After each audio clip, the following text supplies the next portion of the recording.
Então vamos dar início a mais um estudo e hoje nós veremos sobre o tema o que acontecerá quando Cristo retornar. A segunda vinda de Cristo e os demais eventos do futuro é chamado na teologia de escatologia, que vem do grego eschaton, que significa último. Então a escatologia é o estudo das últimas coisas, o que inclui a segunda vinda de Jesus. Então vamos começar pelo tópico o retorno de Cristo. O próprio Jesus, ele prometeu aos seus discípulos que voltaria à Terra uma segunda vez. Você pode ler isso no Evangelho de João, no capítulo 14, versículo 3. Voltarei e os receberei para mim mesmo, para que, onde eu estou, vocês estejam também. E embora esta passagem e muitas outras deixem bem claro que Jesus irá voltar, ninguém sabe qual é a data exata do seu retorno. Você pode ler isso em Marcos, capítulo 13, versículo 32.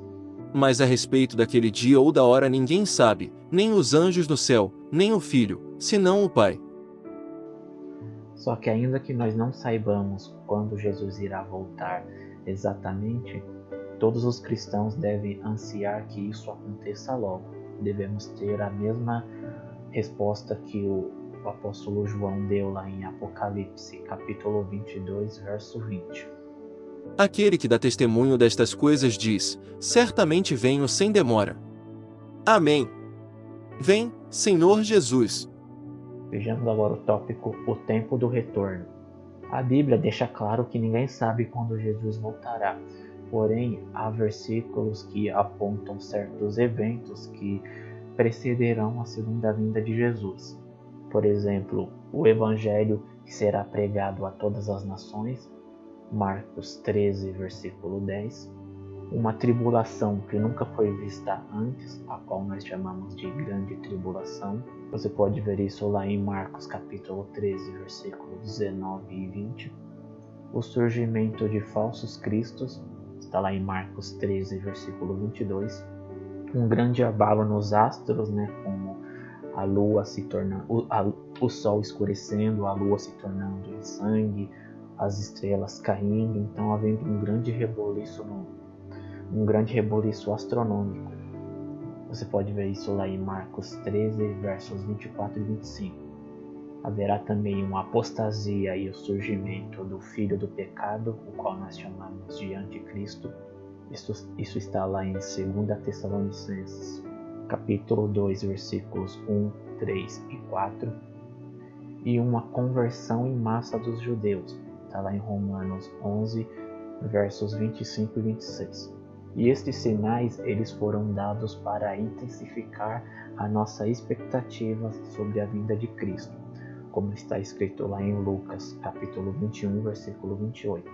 Ora, quando estas coisas começarem a acontecer, levantem-se e fiquem de cabeça erguida, porque a redenção de vocês se aproxima.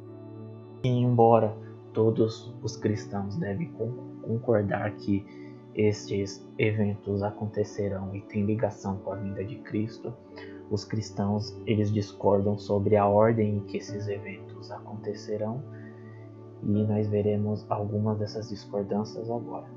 Então, sobre o tópico os eventos do retorno. E grande da discórdia que há na igreja a respeito da escatologia está praticamente toda em volta do milênio, que é o que aparece lá em Apocalipse 20, verso 4 e 5. Vi também tronos, e nestes sentaram-se aqueles aos quais foi dada autoridade para julgar. Vi ainda as almas dos que foram decapitados por terem dado testemunho de Jesus e proclamado a palavra de Deus. Estes são os que não adoraram a besta nem a sua imagem, e não receberam a sua marca na testa e na mão, e viveram e reinaram com Cristo durante 1000 anos. Os restantes dos mortos não reviveram até que se completassem os 1000 anos. Esta é a primeira ressurreição. E a respeito do milênio, descrito em Apocalipse, há basicamente 3 posições. A primeira é a posição conhecida como amilenista. No amilenismo, é crido que o milênio ele não é literal, ele é algo simbólico e que ele está acontecendo agora, não é algo que acontecerá no futuro.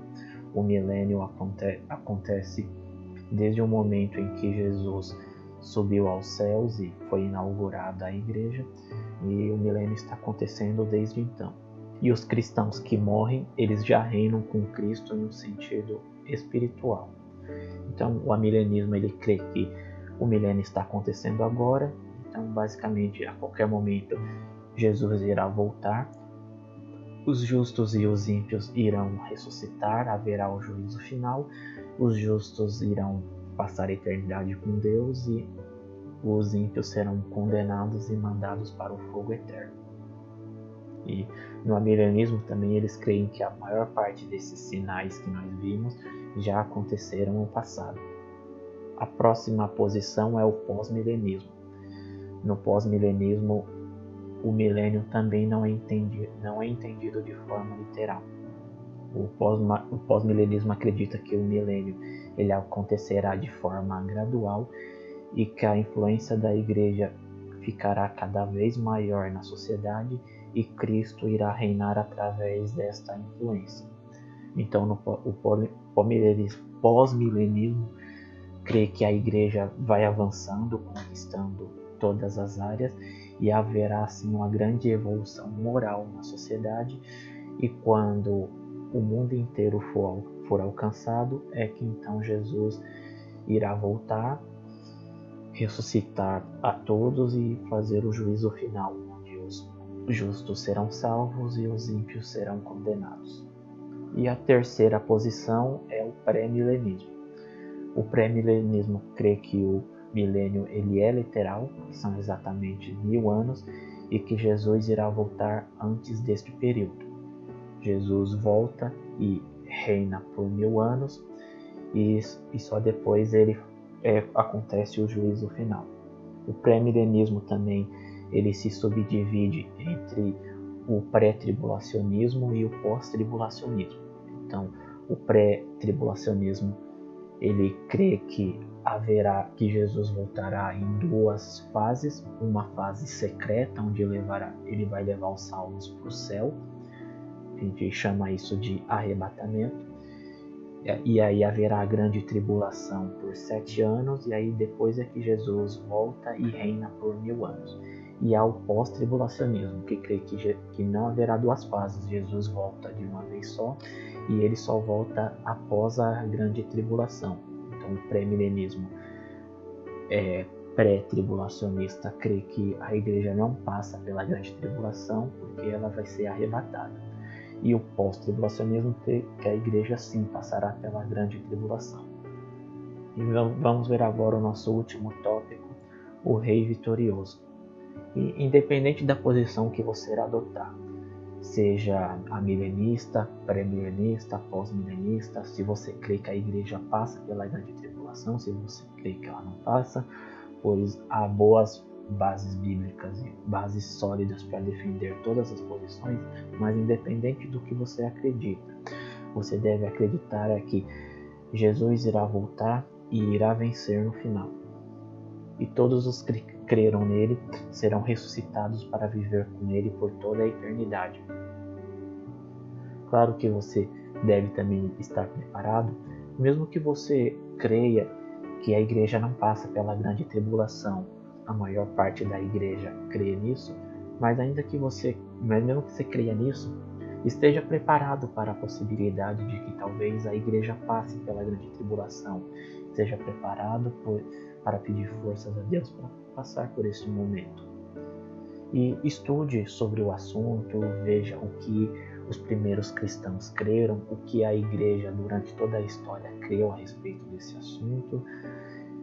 Como eu já falei anteriormente também, respeite sempre os que pensam diferente de você, eles continuarão sendo os nossos irmãos.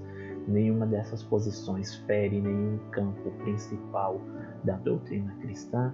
Então, você crê que a igreja passa ou não pela grande tribulação não vai te tornar mais ou menos salvo. Mas é sempre bom você estudar, procurar na Bíblia e ver qual é a posição que você acha que é melhor expressa pelas Escrituras. E eu vou acabando esse estudo por aqui. Espero que tenha sido bênção aí para você. E se você está vendo pelo YouTube, deixa aí nos comentários o que você está achando dos estudos, se ficou alguma dúvida, que a gente procura aí sanar. Nos vemos no próximo estudo. Nossa, nesse vídeo de hoje eu gaguejei bastante, né? Acho que vocês já perceberam. Mas enfim, espero que tenha sido bênção. Nos vemos no próximo estudo. Que Deus abençoe a todos.